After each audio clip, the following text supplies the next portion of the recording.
Hey, I've written a letter to every beginner photographer out there, and I want to read it to you. Dear beginner photographer, you may feel like you suck right now, and to be honest, you may. But take solace in this simple truth. You will get better. Many people have told you how, but I want to offer you something a little different. Some other truths. And here's how.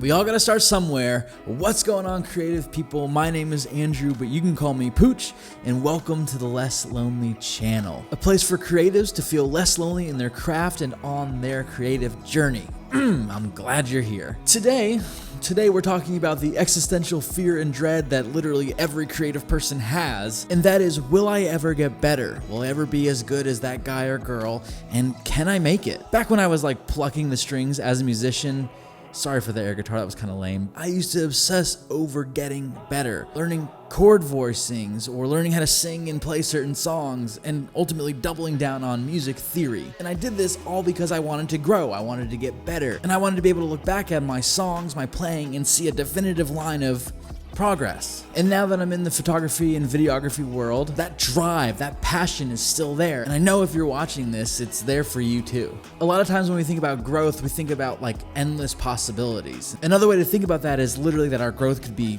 exponential. But the reality is our growth is not exponential. It's more logistic. Now bear with me, I know these terms have nothing to do with photography, but think about a graph. Exponential growth is literally like a big J. You start here and you go all the way up. There's no stopping you. But logistic growth is more like an S curve. No pun intended, you photographers out there. But you start slow, you grow, you kind of plateau and even maybe dip down a little bit and then grow again. Your growth isn't as fast, your growth isn't as intense, and you have moments of stagnation. Think about it this way: exponential, super fast. Logistical, fast, slow, slow, slow, slow, a little bit faster.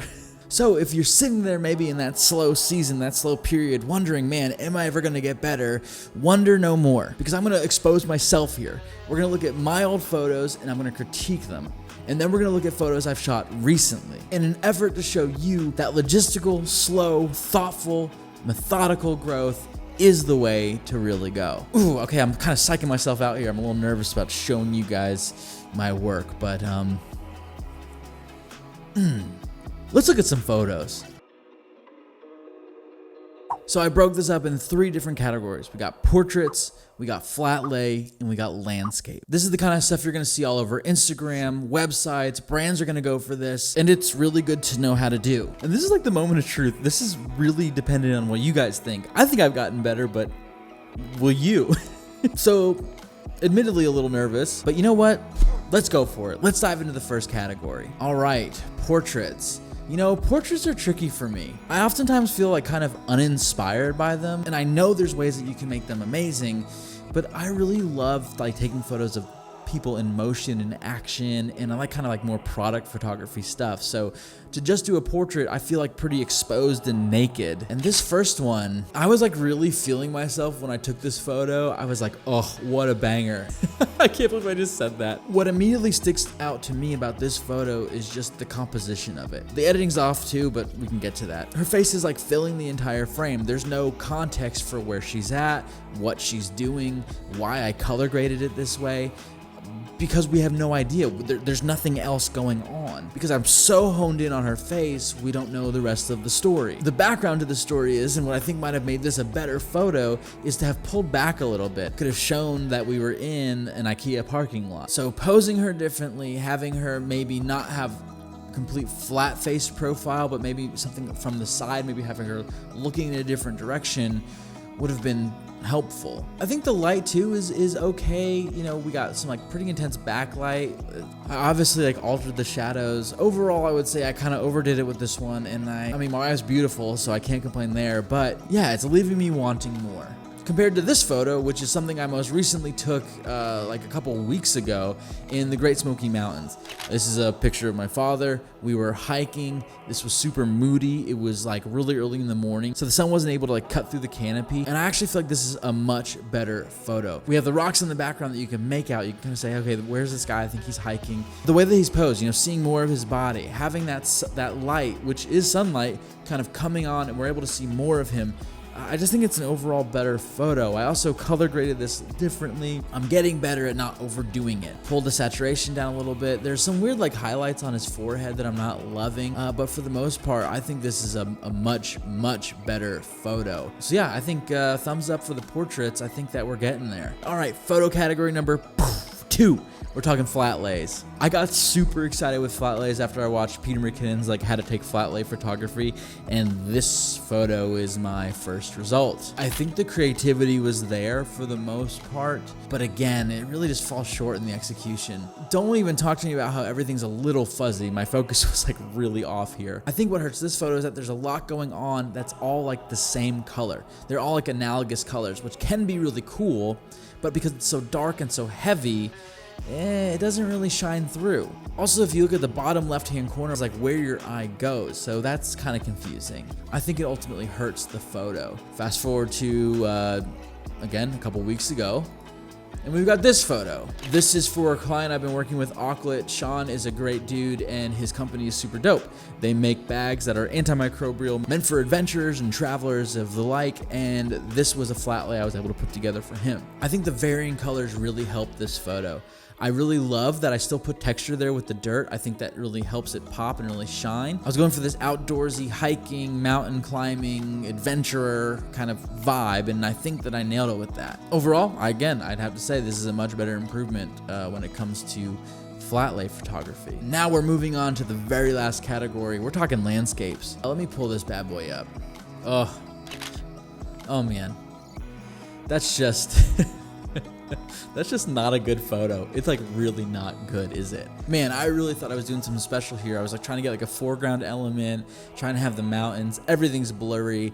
The color grade is like pretty lackluster. Yeah, there's just like not much to talk about in this photo. It's just like one creamy blue to green with that little red, the clouds in the middle. Yeah, there's not much else to say about that. Can we just jump to the next photo? Boom! Woo! Okay. Just bear with me. This might be my favorite photo that I've taken so far. I am very, very happy with this photo. This was in the Great Smoky Mountains National Park. This was at a outcropping kind of trailhead, and I was like, oh, I gotta take this photo. Everyone was taking like photos with their phones, and I was like, let me do one better. So I'm like whipping out the tripod, making the big scene. My dad's waiting on me, and I snapped this photo. Man, I'm very excited about this one.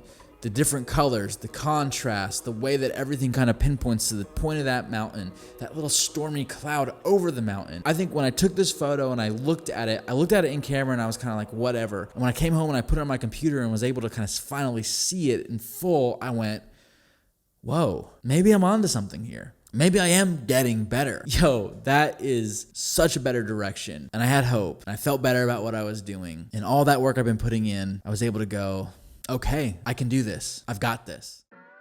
Man, I am getting fired up. I will tell you, looking at those photos makes me want to go out and take more photos. It's also a little exposing, not gonna lie. Showing my work, even though I believe in that fully, doesn't make it any less challenging and scary. So what did you guys think? I am open to criticism here. I'm all about learning and growing and getting better at my craft. The reason why I focused on showing you guys photos as opposed to talking about lighting techniques, exposure techniques, or composition is because a lot of people have talked about that. And the people who are talking about those things, they're not wrong. Actually, they're great resources, and I highly recommend you check them out. But you only see where they are. You don't often see where they've been. To literally see the progress of that logistical growth is so important for me as a visual learner, but also important for you guys to see. Yes, you can get there. Yes, you can get better. I'm well on my way, and you will be too soon. I'll say, when I started doing photography and videography, the biggest thing I struggled with was jumping the gun, taking a photo, grabbing a preset, slapping it on, and calling it a day. Because that's what I saw those guys doing. But we all know the reality. The reality is those guys are being thoughtful, meticulous, and planned out. And that is the key to getting better. That is the key to going through that logistical growth and hitting that S-curve and knocking it up a notch. I was looking at Lightroom in my libraries, and in 2018 and 2019, like both years, I think I took around like 200 photos. This year alone, I've taken over 1,000. With everything going on, with all the limitations, I've still managed to get my hands on my camera and go out and shoot. If you want to see that growth, if you want to see yourself get better, just simply do. Oh, go out and shoot. And that, my friends, is a wrap. If you stuck around for this long, that must mean you're feeling a little less lonely, and so am I. So I'm glad we were able to share this experience together. I'm glad I was able to expose myself a little bit, show some of my work. And I have a question for you.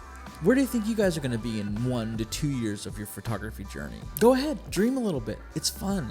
Because you know what? Putting in the work now, taking your time, learning the basics, I really believe you're going to get there. And if I can see the growth that I'm happy with, and if I can keep going for more, then I absolutely know you can. Man, the possibilities are endless. Lens cap. Ooh. What's up, guys? Thank you so much for sticking around and feeling less lonely with me. It's a joy and an honor to be able to share my creative process with you. If you enjoyed the video today, if you're enjoying what I'm doing with the channel and you want to support and you want to continue to feel less lonely, go ahead and like, comment, subscribe, and gently poke that alert button because, you want to know when I'm posting stuff. Here's to feeling less lonely. New videos every week. I'll see you in the next one. Peace.